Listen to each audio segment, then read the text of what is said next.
If you are a new client of Florida Blue, write in your browser floridablue.com. Here, you will find an option that says Member Resources, and you will click in Individual Family Plan Login.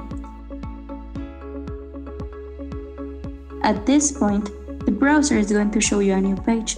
In here, we're going down to click in the section that says First Time Payment. Now, you can choose one of these options. In this case, we will pick the third one, to find your policy.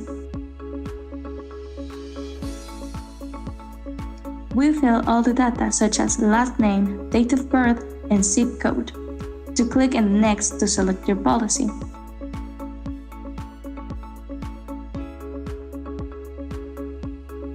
In here, you can see the amount of money you paid, and in this button you can choose your payment method.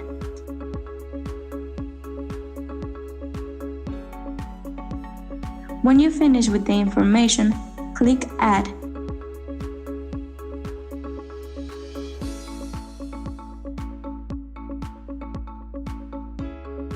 And then check the authorization box to click in Review Payment.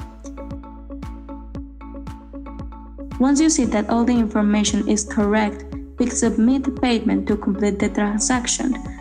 And that's all. Now you can see the confirmation number to download it or send it to your email.